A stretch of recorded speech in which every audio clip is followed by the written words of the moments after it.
నమస్తే welcome back our channel Bhavani happy family. అందరూ ఎలా ఉన్నారండి? అందరూ బాగుండాలి, అందులో నేను ఉండాలి. సో ఈరోజు వీడియో ఏంటంటే కనుక మనకి అంటే ప్రెగ్నెన్సీలో మనం జర్నీ అంతా చూస్తాం, హ్యాపీగా లీడ్ చేస్తాం. కానీ డెలివరీ తర్వాత చాలామంది డెలివరీ అయిన తర్వాత బేబీనే పట్టించుకుంటారు. అసలు మదర్ ఎలా ఉంటుంది, మదర్ ఫీలింగ్స్ ఎలా ఉంటాయి, ఇవాళ అయితే డిస్కస్ చేసుకుందాం. సో వీడియోలోకి వెళ్ళిపోయి అంతకన్నా ముందు మన ఛానల్ ఇంకా ఎవరైనా సబ్స్క్రైబ్ చేసుకోకపోతే వెంటనే సబ్స్క్రైబ్ చేసుకోండి. పక్కనే బెల్ ఐకాన్ ఉంటుంది, దాన్ని టింగ్ మనం ప్రెస్ చేశారంటే అలానే నోటిఫికేషన్ ఇచ్చారంటే నేను ఏ వీడియో పెట్టినా మీ వరకు చేరుతుంది. So please subscribe our channel Bhavani happy family. So వీడియోలోకి అయితే వెళ్ళిపోదాం. డెలివరీ అయిన తర్వాత అండి చాలామంది బేబీనే పట్టించుకుంటారు. ఏదర్ మగపిల్లడు పుట్టిన ఆడపిల్ల పుట్టినా సరే చాలామంది వాళ్ళనే ముద్దు చేస్తూ ఉంటారు, అన్నీ చేస్తూ ఉంటారు. ఎక్కువ బేబీ పుట్టిన తర్వాత మదర్ ఎవరైతే ఉంటారో, సో అప్పుడే కొత్తగా తల్లి ఎవరైతే ఉంటారో, సో కొత్తగానే కాదు, సెకండ్ డెలివరీ అవ్వుండొచ్చు, థర్డ్ డెలివరీ అవ్వుండొచ్చు. సో మదర్ అయిన తల్లి అయితే ఎవరైతే ఉంటారో వాళ్ళని కొంతమంది నెగ్లెక్ట్ చేస్తూ ఉంటారు. సో తన తల్లి ఒకటే పట్టించుకుంటుంది నాకు తెలిసి.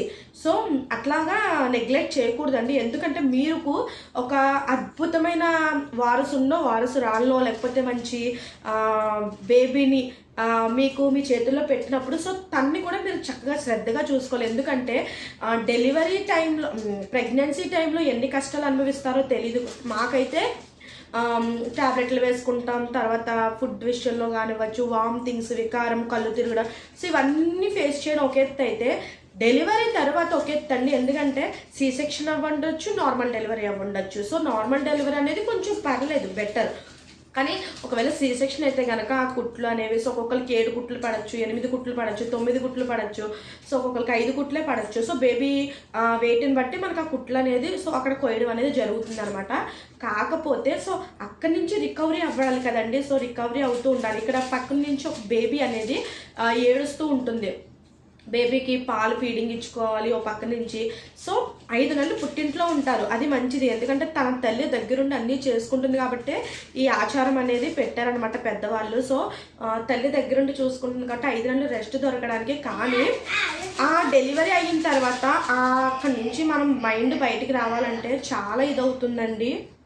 సో ఎందుకంటే ఆ పోస్ట్ మార్టం టైం అనేది చాలా ఇదనమాట. సో అంటే ఒక పక్క నుంచి చిరాకు వచ్చేస్తూ ఉంటుంది. సో ఒక పక్క నుంచి ఇక్కడ కుట్లు నొప్పులు వస్తూ ఉంటాయి, కుట్లు మాడాలి, సో వాటికి శ్రద్ధ తీసుకోవాలి. అలాగే ఒక పక్క నుంచి నీరసం ఉంటుంది.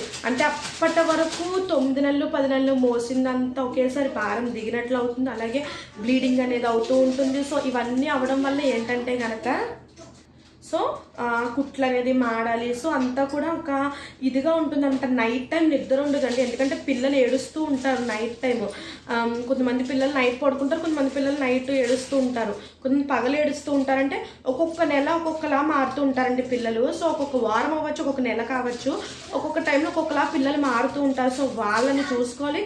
అక్కడి నుంచి తినకి ఏమవుతుందంటే కనుక సో ఒక డిప్రెషన్ అనే దాంట్లోకి వెళ్ళిపోతూ ఉంటారనమాట. హెడేక్ వచ్చేస్తుంది, చిరాకు వచ్చేస్తూ ఉంటుంది. సో వాళ్ళకి పాలు ఇవ్వాలి. పక్క నుంచి ఒక్కొక్కసారి పాలు అనేవి కారిపోతూ కూడా ఉంటాయి అనమాట. ఎందుకంటే పిల్లలు ఒక్కొక్కసారి తాగరు, లేకపోతే ఒక్కొక్కసారి కొంతమందికి ఓవర్ మిల్క్ వచ్చేస్తూ ఉంటాయి. సో అలాంటప్పుడు కూడా పాలు కారిపోతూ ఉంటాయి.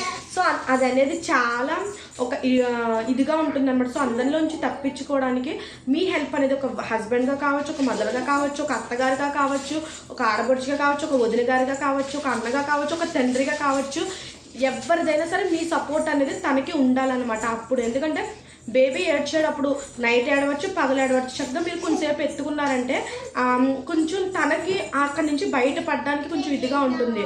సో అలాగే ఫుడ్ తినేటప్పుడు కూడా చాలామంది పిల్లలు ఫుడ్ తిన్నప్పుడు ఏడుస్తారు, ఫుడ్ తిన్నప్పుడు బాత్రూమ్కి వెళ్తూ ఉంటారు. సో 5 నెలలు అమ్మగారి ఇంటి దగ్గర ఉన్నప్పుడు తను ఏం చేసుకోలేదండి. కాకపోతే సో ఏదరగా అందరి సపోర్ట్ కూడా ఆ టైంలో మదర్కి అనేది చాలా అవసరం అనమాట, ఆ బాలింతకి. సో అలా అంటే మీకు ఇంకా అర్థమవుద్దని చెప్పాను. సో ఎందుకంటే కనుక చెప్పాను కదండి, కుట్లు పోట్లు అవి ఉండొచ్చు, లేకపోతే ఆ డిప్రెషన్ అనేది చిరాకుగా ఉంటుంది. అంటే అప్పటికప్పుడే కోపం వచ్చేస్తే అప్పటికప్పుడే నవ్వు వచ్చేస్తా అనిపిస్తుంది. సో అంటే మా మీద అరిచేస్తుంది ఏంటి అని కూడా అనుకోకూడదు. ఎందుకంటే తనకి అదొక టైం. మాకు ఏంటంటే సో ఆ టైంలో కొంచెం ఇవన్నీ ఫేస్ చేస్తూ ఉంటాం కదా, నైట్ నిద్ర ఉండదు. అలాగే కొంతమందికి ఏంటంటే పనిచేసే వాళ్ళు కూడా ఎవరు ఉండరనమాట. తనే పని చేసుకోవాలి, అన్నీ తనే చేసుకోవాలి. సో అట్లా ఇవన్నీ చేసుకోవడం వల్ల ఏమవుతుందంటే ఒక డిప్రెషన్ అనేది వచ్చేసి, ఒక చిరాకు అనేది వచ్చేసి, సో ఒక్కొక్కసారి హస్బెండ్ మీద కానీ, ఒక్కొక్కసారి మదర్ మీద కానీ, లేకపోతే రిలేటివ్స్ ఎవరి మీద ఒక్కొక్కసారి అరవచ్చు. సో ఏంటంటే మీరు ఆ టైం అర్థం చేసుకోవాలి. పోనీలే తను చిన్నపిల్లలతో ఉంటుంది కదా, సో అదొక్కటి మీరు అర్థం చేస్తున్నారంటే చాలా బాగుంటుందన్నమాట. సో ఎందుకు అర్థం చేసుకోవాలంటే కనుక తనకి ఒక సపోర్టివ్గా ఉంటారు మీరు, తనకు ఒక సపోర్ట్ ఇచ్చినట్లుగా ఉంటుందన్నమాట మీ మాట అనేది కూడా.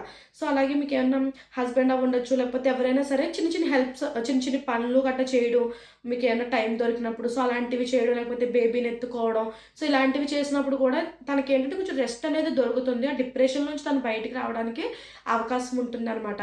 సో ఇవేనండి, ఏమీ కాదు, చిన్న చిన్ని టిప్స్. తను ఏంటంటే కొంచెం ఆ బేబీని కొంచెం మీరు హ్యాండిల్ చేసుకుని తనకు కొంచెం ఫ్రీ టైం అనేది ఇస్తూ, తనకి చిన్న చిన్ని పనులు హెల్ప్ చేస్తూ, తనని ఎక్కువ ఇరిటేషన్ చేయకుండా కొంచెం ప్రశాంతంగా ఉంచేలాగా, ఎందుకంటే తను అందులోంచి బయటికి రావాలి కాబట్టి. సో ఇవన్నీ చేయడం వల్ల పీస్ఫుల్గా ఉంటారండి.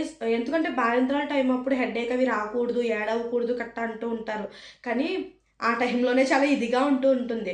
ఎందుకంటే చెప్పాను కదా, నైట్ స్లీప్లు ఉండవు, లేకపోతే ఫుడ్ తినేటప్పుడే అన్నీ వస్తూ ఉంటాయి. సో ఇలా చేసినప్పుడు ఏంటంటే ఆటోమేటిక్గా బేబీ ఉన్నప్పుడు అంతేనండి. ఇది అంతా అయిపోతే కనుక వాళ్ళకి పాకడాలు ఇవన్నీ వచ్చినట్టు అదొక ఎత్తులేండి. ఇప్పుడు నేను 2 పిల్లలతో పడుతున్నాను కదా నిజంగాని.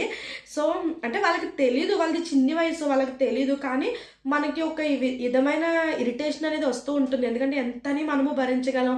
వాళ్ళకి ఏంటంటే ఒక అల్లరి వరకు పర్లేదు, కానీ అధిగమించి అల్లరి చేసినప్పుడు మనకి కొంచెం కోపం వస్తుంది, తప్పదు. కాకపోతే ఏంటంటే కనుక చెప్తే కనుక పిల్లలు వింటారు. అలాగే మన టాపిక్ అది కాదు కాబట్టి, సో డెలివరీ అయిన తర్వాత ఇట్లా మీరు చిన్నగా హెల్ప్ చేస్తూ ఉన్నారంటే కనుక తను ఆ డెలివరీని అంటే తనకి డెలివరీ అయినట్లుగా అదే ఇదిగా ఉండిపోకుండా, సో ఆ డిప్రెషన్లోకి గట్ట వెళ్ళిపోకుండా వాళ్ళు కూడా కొంచెం ఫ్రీగా ఉంటారనమాట, కొంచెం ఫ్రీగా మూవ్ అవుతూ ఉంటారు. సో అలాగే అంటే 9 నెలలు 10 నెలల వరకు కూడా బ్లీడింగ్ అవి ఏమీ అవ్వవు కదండి. సో ఆ టైంలో ఆ వన్స్ డెలివరీ అయిన తర్వాత కూడా కొంతమందికి బ్లీడింగ్ అవుతుంటుంది, కొంతమందికి ఎక్కువ రోజులు అవుతూ ఉంటుంది. 10 రోజులు అవుతుంది, 15 రోజులు అవుతుంది, 20 రోజులు అవుతుంది. సో ఇట్లాగా బ్లీడింగ్ అది అవుతూ ఉంటుంది కాబట్టి సో నీరసం అనేది వస్తూ ఉంటుంది. ఎందుకంటే డెలివరీలోనే బ్లడ్ అనేది పోతుంది. ఆపరేషన్ టైంలోనే ఒక 2 లీటర్స్, ఒక 1 లీటర్ వరకు అట్లా బ్లడ్ అనేది పోతుంది కాబట్టి సో అదంతా తను పుంజుకోవాలంటే తనకి హెల్ప్ అనేది అదర్ పర్సన్ సపోర్ట్ అనేది, హస్బెండ్గా మీ సపోర్ట్ అనేది, రిలేటివ్స్గా మీ సపోర్ట్ అనేది తనకి చాలా అవసరం అనమాట. డెలివరీ అయిన ఒక మనిషికి పీపుల్ సపోర్ట్ అనేది చాలా అవసరం కాబట్టి సో సపోర్ట్ ఇస్తూ ఉన్నారంటే కనుక తను ఇదివరకు లాగా తన పనులు తను చేసుకుంటుంది చక్కగా. ఇరిటేషన్ చేయకుండా ఉంటే చాలండి, చిన్న హెల్ప్లు చేస్తే ఉంటే చాలు తప్ప ఇంకేం పెద్ద గిఫ్ట్ ఏమి ఇచ్చిందేం కాదు, ఇచ్చేక్కర్లేదు మీరు. సో అట్లా ఉంటే కనుక తను హ్యాపీగా ఉంటుంది. సో అన్నీ కూడా తన పనులు తను చేసుకుంటూ చక్కగా హ్యాపీగా ఉంటుంది అనమాట. కొంచెం రికవరీ అయ్యేంత వరకు కూడా తన్ని కొంచెం ప్రశాంతంగా ఉండనిస్తే సరిపోతుంది. సో ఈరోజు వీడియో అయితే అదే అనమాట. సో అందరికీ నచ్చినట్లయితే లైక్ చేయండి, షేర్ చేయండి, కామెంట్ చేయండి, సబ్స్క్రైబ్ చేసుకోవడం మర్చిపోవద్దు. Bye bye.